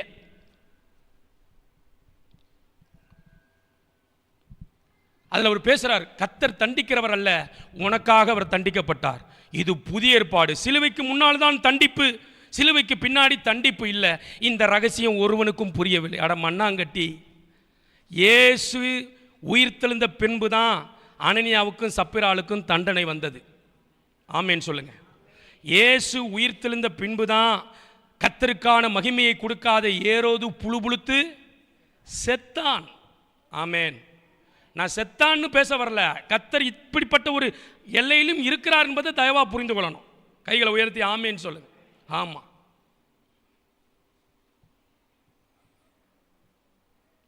எந்த பவுலின் இடத்திலிருந்து இந்த செழிப்பு உபதேசர்கள் பிரசங்கம் பண்றாங்களோ அதிலிருந்து தான் வசனம் சொல்லுகிறது, பரிசுத்தமாகிறவன் இன்னும் பரிசுத்தமாகட்டும். வெளிப்படுத்தின விசேஷம் தான் புதிய ஏற்பாடு. இயேசு தான் வாயை திறந்து சொல்லியிருக்கிறார், அவனவனுக்கு அளிக்கும் பலன் என்னோடு கூட செஞ்ச பாவமா செய்து கொண்டிருக்கிற பாவமா, செய்ய போகிற பாவத்துக்கெல்லாம் இயேசு மரிச்சிட்டாராம். ஆமாம், மரிச்சிட்டாரு. அதுக்காக செய்து கொண்டே இருப்பீர்களா அப்படின்னு தானே யார் கேட்குறா? யார் கேட்குறா? பவுல் கேட்குறார். கிருபை உங்களுக்குள் பெறுகிறதுனாலே நீங்கள் பாவத்தை செய்யலாமோ? கூடாதே. கைகளை உயர்த்தி ஆமேன்னு சொல்லுங்க. அப்போ பரிசுத்தமாகுதல் தெய்வ பயத்தினால் நமக்கு உண்டாகணும். கொஞ்ச நாள் இப்படிப்பட்ட ஊழியங்கள் பிரயாணம் பண்ணுற மாதிரி இருக்கும். கொஞ்ச நாள் அப்படியே அந்த கப்பலில் பிரயாணம் பண்ணுறதுக்கு யோனாவுக்கு வாய்த்த மாதிரி வாய்த்தது. ஒரு சின்ன கீழ்ப்படியாமல் அவன் தரிசனத்தை, அவன் ஊழியத்தை, அவன் நோக்கத்தை, அவன் மேலே இருக்கிற அழைப்பை, கிருபையெல்லாம் ஒன்றும் இல்லாமல் நாசமாக போயிட்டான். அப்படியே உட்கார்ந்துருக்கிறான். இப்பையும் ஆண்டவர் அது என்ன செடி? ஆமணக்கு செடி. திடீரென்று முளைக்க பண்ணினார், திடீர்னு அதை வாட பண்ணார், அது செத்து போயிடுச்சு. உடனே பயங்கர எரிச்சலாக இருக்கிறான். கீழ்ப்படிதலே இவனுக்குள்ளே வரலை. ஆனால் இவனை கேட்டா சொல்கிறான், நீ யாருப்பான்னு கேட்டால் நான் தேவனுடைய தீர்க்கதரிசி. நீ யாருப்பான்னு கேட்டால் சொல்கிறான், நான் கர்த்தருக்கு பயப்படுகிறவன். அடே அப்பா! அதான் ஆண்டவர் சொல்கிறார், அடுத்தவங்களை ரட்சித்து என்ன பிரயோஜனம்? மகா பராக்கிரமசாலியாக இருந்து என்ன பிரயோஜனம்? வசனம் சொல்லுது, அவனோ குஷ்டரோகியாக இருந்தான். இப்போ அடிமை பெண்ணா இஸ்ரவேல் நாட்டிலிருந்து பிடிபட்டு போனவன் இந்த நாகமானுடைய வீட்டில் எஜமாட்டிக்கு கீழே அடிமை பெண்ணா வேலை செஞ்சிட்டு இருக்கிறா. நாகமானை பார்க்குறா. நாகமான் நல்ல பலசாலி, பெரிய பேர் பெற்றவன். ஆனால் ஒன்று கவனிச்சுக்கங்க, நம்ம என்னதான் வெளியில் பெரிய ஆளா ஊழியத்தில் மின்னுனாலும், உங்கள் வாழ்க்கையில் வெளியில் ஜப வீரர் மாதிரி காட்டினாலும், நீங்களும் நானும் பெரிய பரிசுத்தவான் மாதிரி அப்படியே சபைக்கு நடுவில் நம்ம ஒரு காரியத்தை நடப்பித்தாலும், கர்த்தர் விரும்புகிற கீழ்ப்படிதல் இல்லைன்னா, வசனம் மிக தெளிவாக சொல்லுது, அவனோ, எல்லாத்தையும் சொல்லிட்டு வசனம் சொல்லுது, அவனோ குஷ்டரோகியாக இருந்தான். பராக்கிரமசாலி தான், எல்லாரையும் ரட்சிக்கிறவன் தான், எண்ணிக்கையில் பெரியவன் தான், எல்லாம் இருந்தது. ஆனால் உள்ள ஒரு சமாதானம் இல்லை. பிரதர், சிஸ்டர், இந்த நல்ல காலை வேளையிலே ஆண்டவர் நம்மோடு பேசி கொண்டிருக்கிறார். ஆண்டவருடைய சமூகத்தில் ஆண்டவர் சொல்றார், வெறும் பேச்சை நிறுத்து. அந்த முதல் சவுலுடைய காரியத்தில் வந்தனம் செலுத்தினானா. யாருக்கு? ஆமாம், சாமுவேலுக்கு போய் இப்போ நம்ம ஆராதனை செலுத்துகிறோம்ல, ஹல்லேலூயா. ஆண்டவர் வந்தனத்தெல்லாம் நிறுத்து. ஆமேன். ஆமாம், ஆராதனையெல்லாம் நிறுத்து. விக்கிரகத்தை உன்னை விட்டு என்ன செய்ய? அப்புறப்படுத்து. பகையை நம்மால் நிறுத்த முடியல, இச்சையிலிருந்து நம்மளால் வெளியே வர முடியல, இந்த ஃபோனின் அடிமைத்தனத்திலிருந்து நம்மளால் வெளியே வர முடியல. இஷ்டத்துக்கு கத்தர் ஜெபம் பண்ணுன்னு சொல்கிற நேரத்தெல்லாம் விட்டுட்டு எதையோ பண்ணிட்டு அப்புறம் சோத்திரங்கத்தாவே வந்தனத்தை என்ன செய்ய? நிறுத்து. பேச்சை நிறுத்து. அந்த பேச்சை நிறுத்தும். கைகளை உயர்த்தி ஆமேன்னு சொல்லு. இன்னைக்கு ஆண்டுடைய சமூகத்தில் நான் மறுபடியும் சொல்கிறேன், ஆராதனை நான் பண்ணிட்டேன், ஆலயத்துக்கு நான் வந்துட்டேன், கர்த்தரை நான் தேடிட்டேன், இதுதான் ஆவிக்குரிய வாழ்க்கை என்று நினைத்துக் கொள்ளாதீர்கள். ஆவிக்குரிய வாழ்க்கையின் செழிப்பு எங்கே தொடங்குகிறது தெரியுமா? நான் கீழ்ப்படிவதில் தொடங்குகிறது. கைகளை நல்ல உயர்த்தி ஆமேன்னு சொல்லு. நல்ல கண்களை மூடி. நான் இன்னும் ஒரு 2 நிமிஷம் தான் பேச போகிறேன். கைகளை உயர்த்தி அப்படியே கண்ணை மூடி ஆண்டவர் முகத்தை மட்டும் பார்க்கணும், வேற எதையும் சொல்லாதீங்க. ஏன் அப்படி நான் உங்களுக்கு சொல்லித்தரேன்னா, உங்கள் இருதயம் இப்பொழுது உடைவதாக, கல்லான இருதயங்கள் இப்பொழுது உடைக்கப்படுவதாக, சதையான இருதயமாய் கர்த்தர் மாற்றுவாராக. வேறு எந்த சோத்திரமும் சொல்லாதீங்க, அவர் முகத்தை மட்டும் பாருங்க. ஆண்டவரே, இத்தனை விக்கிரகங்கள், இத்தனை பில்லி சூனிய பாவத்திற்கு சமமான காரியங்கள், இத்தனை தேவனுக்கு பிரியமில்லாத காரியங்களை வைத்துக்கொண்டு நான் எப்படி செழிப்புக்குள் வர முடியும்? யோனா கர்த்தரை குறை சொன்னான், கர்த்தரை குறை சொன்னான், கர்த்தரை குறை சொன்னான், கர்த்தரை குறை சொன்னான், கர்த்தரை குறை சொன்னான். என்னை சுத்திகரியும் அப்பா பிதாவே என்று உங்க முகத்தை நோக்கி பார்க்கிற ஒரு தைரியத்தை எனக்கு தாரும். உங்க பாதத்தை நான் பிடிக்கிறேன், எனக்கு உதவி செய்யும்.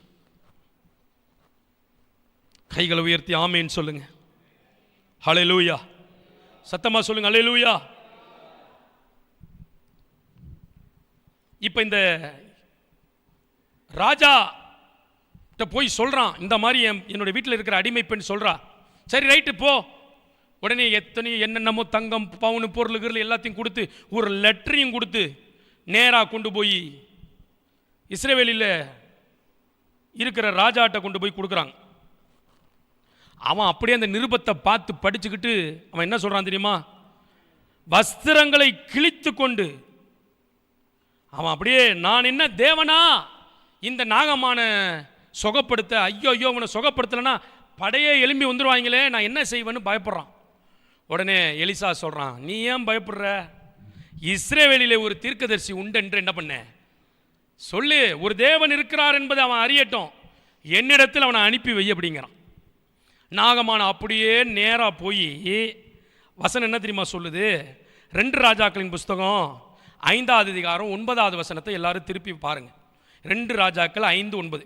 அப்படியே நாகமான் தன் குதிரைகளோடும் தன் ரதங்களோடும் வந்து எலிசாவின் வாசற்படியிலே நின்றான். அப்பொழுது எலிசா கூட வெளியே வரல, வாசலுக்கு வெளியே வரல.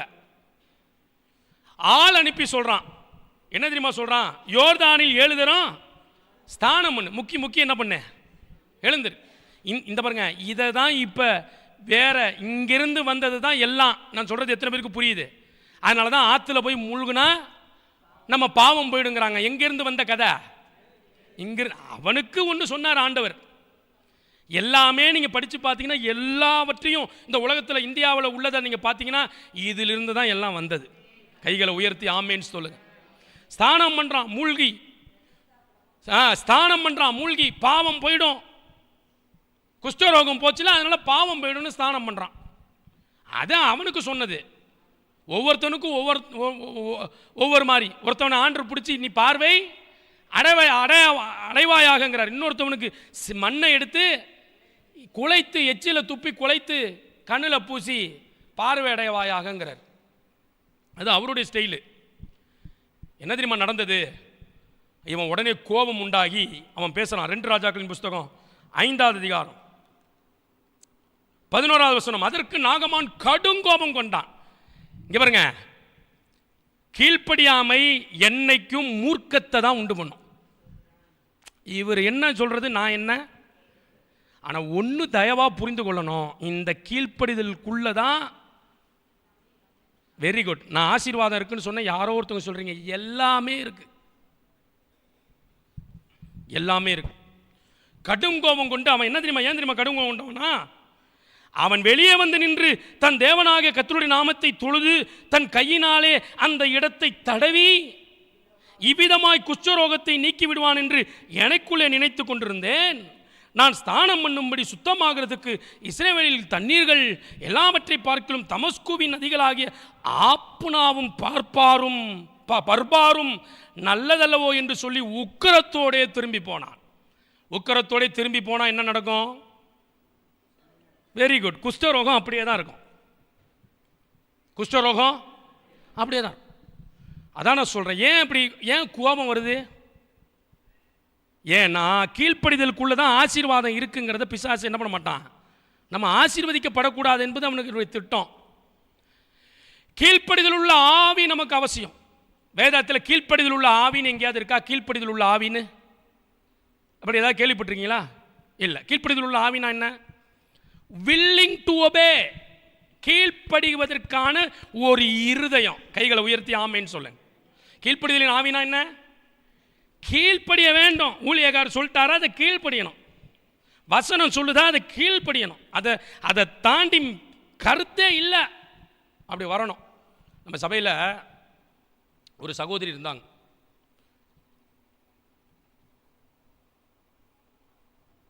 அவங்க சின்ன வயதில் நம்முடைய வீட்டிற்கு சும்மா அம்மாவுக்கு உதவி செய்ய வேலை செய்வதற்குன்னு வந்தாங்க.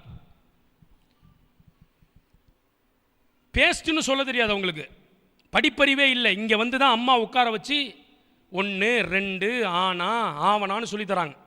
எங்களோட உட்காந்து அப்படி தான் கற்றுக்கிட்டாங்க. மேரின்னு அந்த அக்கா பேர். அந்த சகோதரியை கர்த்தர் பிசாசின் பிடியிலிருந்து சுகமாக்கினார். பேஸ்ட்னு சொல்லக்கூடாது, மருந்து. வந்து ஒரு மருந்து வச்சுருக்கீங்களா, மருந்து கொடுங்கன்னு சொல்லுவாங்க. என்னது? மருந்து கொடுங்க, பல்லு விளக்க மருந்து கொடுங்க, பேஸ்ட்டுன்னு கூட அவங்களுக்கு சொல்ல வராது. ரொம்ப ஒரு ரொம்ப பின்தங்கிய நிலைமையிலிருந்து வளர்க்கப்பட்டு வந்தவங்க. கர்த்தர் அவர்களை வல்லமையாக பயன்படுத்த ஆரம்பித்தார். உங்களுக்குலாம் தெரியுமா? அவங்கள வந்து இங்கே சபைக்குள்ளே தீர்க்க தரிசனம் சொல்கிறதா உங்களுக்கு புரியும். எங்கள் அண்ணனுக்கு ஒரு அறை விட்டாங்கன்னா அப்பா அவங்களுக்கும் ஒரு அறை விட்டா போய் எங்கே விழுந்துடணும்? அறை விழுவோம். யாருக்குங்க? ஆமாம், அந்த அக்கா ஒரே அறை. நான்லாம் பார்த்துருக்குறேன். ஐயா அடியிலேருந்து தப்புற ஒரு ஞானமுள்ள ஆள் நான் தான். அப்படி பண்ணிவிட்டு நைஸாக அப்படி நவுந்துருவேன். ஆனாலும் என்னைக்காவது சேர்த்து விழுவுன்னு வச்சுங்க, அது வேறு விஷயம். எனக்கு ஒரு அறைன்னா, எங்கள் அண்ணனுக்கு ஒரு அறைன்னா ஒரே அறை பொழிர்னு விட்டா 5 விரலும் பறிஞ்சிரும். அப்பானா அப்பா தான். அப்படி தான் வளர்ந்தாங்க. அவங்களுக்கு ஒரு கல்யாண ஸ்டேஜ் வந்தது. சபையே எழும்பி, அப்போ ஒரு பிரச்சனை வந்த மாதிரி சபையே எழும்பி அந்த பொண்ணை கொண்டு போய் எங்கேயோ அந்த பாஸ்டர் தள்ள போகிறார். நாங்கள் அம்மா பேசுகிறாங்க, ஏதோ பண்ணிட்டு போகிறாங்க விடுங்கன்னு ஏதோ பேசுகிறாங்க. இல்லை அப்பா ஜோம் பண்ணுறாங்க, இல்லை இந்த பையனுக்கு தான் அந்த பொண்ணை கொடுக்கணுங்கிறது எனக்கு ஆவியில் எனக்கு படுது. பாஸ்டருக்கே தெரியாமல் ஒரு கும்பல் சபைக்குள்ளே எழும்பி அந்த பொண்ணை கொண்டு போய் யாரோ ஒரு ஆளுக்கு கொடுக்கறதுக்கு பேசி கீசி முடிச்சு நிச்சயமும் பாஸ்டருக்கு தெரியாமல் பண்ணிட்டாங்க. எதுக்கு சொல்கிறேன்னா, கீழ்ப்படிதலுக்கு சொல்கிறேன். கீழ்ப்படிதலுக்கு பாஸ்டர் கூப்பிட்டாங்க அந்த அக்காவை, இங்கே வா, நான் யாரை சொல்கிறேனோ நான் சொல்கிறவனை கட்டுறதுக்கு நீ சம்மதமா? அவங்க சொன்னது எனக்கு இன்னும் புல்லரிக்குது. பாஸ்டர் நீங்கள் என்ன சொல்கிறீங்களோ, அவங்க எத்தனை பேர் என் சொந்தம் இந்த ஏத்தால் ஏசப்பாவுடைய சித்தம்னா நான் அதை அப்படியே செய்ய நான் ஒப்பு கொடுக்குறேன். ஆமாம், அவங்க அண்ணங்கன்னு எத்தனையோ பேர் பெரிய எதிர்ப்பு கிட்டத்தட்ட அதில் அவங்க சொந்த நெருங்கின உடன் பிறந்தவங்கலாம் எதிர்ப்பாக நின்று பாஸ்டருக்கு விரோதமாக செய்கிறாங்க. ஆனால் பாஸ்டர் ஜோம் பண்ணுறாங்க. ஆண்டவர் சொல்கிறாரு, இல்லை இதை செய்ய சொல்லு. கொஞ்ச நாள் போச்சு. ஒரு ஒரு ஒரு ஒரு சகோதரனை காமிச்சாங்க. அவருக்கு கொஞ்சம் கால் பலவீனம். அவர் பிறந்ததுலேருந்து கால் ஊனம் கிடையாது. தென்னை மரத்தில் ஏறி தென்னை மரத்துலேருந்து கீழே விழுந்ததுனால கால் லைட்டாக தாங்கி நடப்பாப்புல. ஆண்டவர் காட்டுறது இந்த மனுஷன்தான். திருமணம் பண்ணிக்கிறியா, நீங்கள் என்ன சொல்கிறீங்களோ. ஆனால் அந்த மாப்பிள்ளை எப்படி திரும்ப இருந்தார்? எல்லாம் இப்படி வைங்க, என்னங்க யோகா கிளாஸுக்கு வேணாங்க, இப்படி வைங்க. சூப்பராக இருந்தார். எப்படி இருந்தார்? நல்லா சொல்லுங்க. சூப்பராக இருந்தார். அண்ணா அழகு, என்ன மெழுகு போல உடம்பு, கண்ணாடி கலரு, ஆஹா.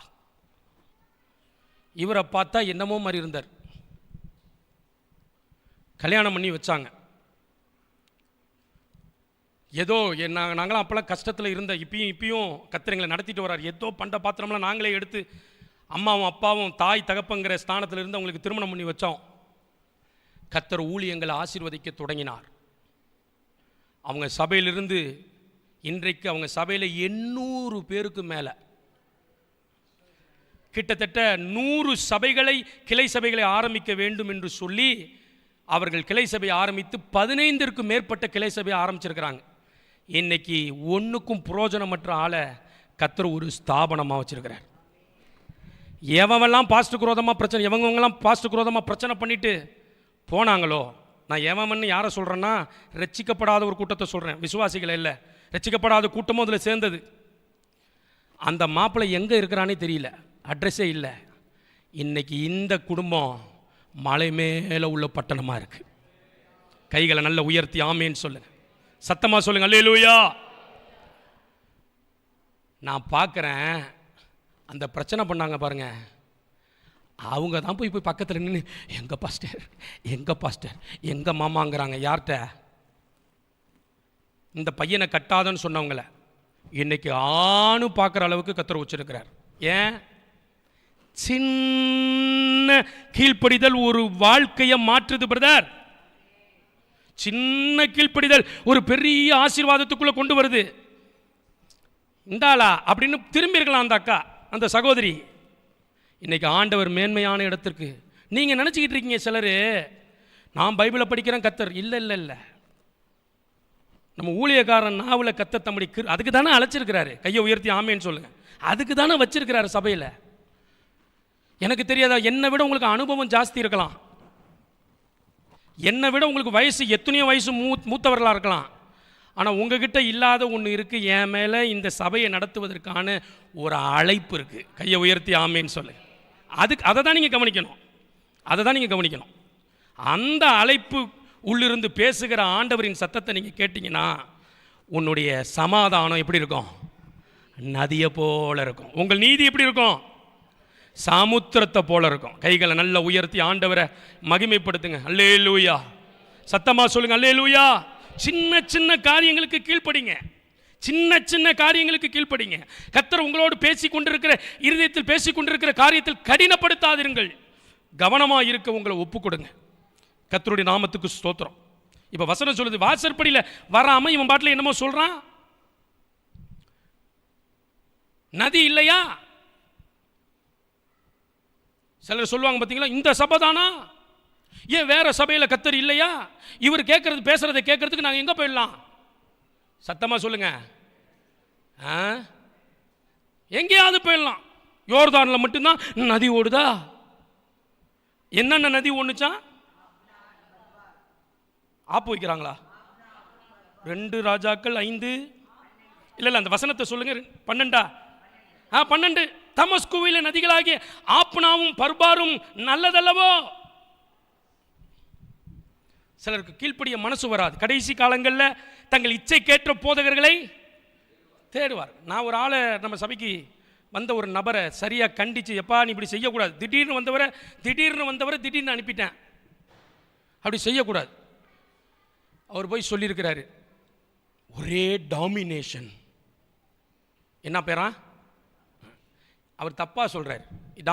டாமினேஷன் தான் தேவ அதிகாரம். கையை உயர்த்தி ஆமேன்னு சொல்ல. ஆமாம், தேவன் கொடுத்த அதிகாரம். இப்படி தான். சரி, அங்கேயாவது போய் உருப்பிட்டியா? அந்த யோனாவின் கப்பல் கொந்தளிப்பதற்கு, கடல் கொந்தளிப்பதற்கு எப்படி காரணமாக யோனா இருந்தானோ, போகிற சபையெல்லாம் என்ன பண்ண மாட்டேங்குதே. இப்போ விட்டு என்ன மாதிரி சில பாஸ்டர்ஸ் இப்போ சொல்கிறாங்களாம், ஏன் உள்ள விட்டோன்னே. அதே தான் இந்த யார் சொன்னா? நாகமான் சொல்கிறான். ஆப்னா இல்லையோ பர்பார் இல்லையோ, எங்க எல்லா நதியும் இருக்கும், எது போவாதே? குஷ்டரோகம் போகாது. இந்த சபைக்குள்ள தான் நமக்கான மாற்றங்கள் உண்டாகும். கைகளை உயர்த்தி ஆமேன்னு சொல்லு. கடினமாக இருக்கும், சில காரியம் கடினமாக இருக்கும். ஏனென்றால் பிசாசு கீழ்ப்படியாமைக்குள்ள முரட்டாட்டத்தை வச்சிருவான். ஏன்னா அவனுக்கு தெரியும், இந்த கீழ்ப்படிதல் ஒன்று வந்துருச்சு, ஒரு பணிந்த ஆவி வந்துருச்சுன்னா இந்த குடும்பம், இந்த மக்கள், இந்த ஊழியக்காரன், இந்த ஊழியம், இந்த தரிசனம் ஆசீர்வதிக்கப்பட்ட அடுத்த எல்லையை நோக்கி போயிடும்னு பிசாசுக்கு தெரியும். அதனால் அவன் அவ்வளவு சீக்கிரம் கீழ்ப்படிய விட மாட்டான். ஆனால் இவனை விட புத்திசாலிகள் இந்த நாகமானை விட அவனுடைய வேலைக்காரர்கள் வேகமாக விறுவிறுன்னு வெளியே போகிறான். அப்போ அவனை கூப்பிட்டு, அவனை ஓனரை கூப்பிட்டு இந்த வேலைக்காரங்க சொல்கிறான், இங்கே வாங்க எஜமா, ஏன் அவசரப்படுறீங்க? இல்லைடா, அவன் வெளியே வருவான்னு பார்க்குறான், அவன் என்ன அவ்வளவு அலட்சியப்படுத்துகிறான். பரவாயில்ல, கொஞ்சம் சொல்கிறத கேளுங்க. உங்களுக்கு குஷ்டரோகம் போகணுமா, அவனுடைய கனம் வேணுமா? குஷ்டரோகம் போகணும். அப்போ சொல்கிறது தயவாக என்ன பண்ணுங்க, கேளுங்க. என்ன சொன்னா? நீங்கள் பெருசாக சொன்ன செய்வீங்களா செய்ய மாட்டீங்களா? ஆமாம் செய்வேன். வேற ஒன்றும் சொல்லலையே. வேற ஒன்றும் ஸ்தானம் பண்ணி சும்மா அப்படி முக்கியம் எந்திரின்னா செஞ்சு பார்ப்போமே. ஏன் அவன் செய்யலை? ஏன்னா கீழ்ப்படிதலை பிசாசு எப்போதும் சிறியதாக தான் காட்டும். இவருக்கு என்ன வேலை? ஆத்மா கொண்டு வாங்க மாதிரி. அப்படி என்ன வாரம் கொண்டா போயிட்டு இருக்கான். சத்தியம் சொல்கிறவங்களாம் கை தூக்குங்க. ஒய்கோஸ், இந்த வாரம் ஒய்கோஸ். அது என்னவா மாறிடுச்சு? கூட்டு வச்ச முட்டைகோஸாக மாறிடுச்சு.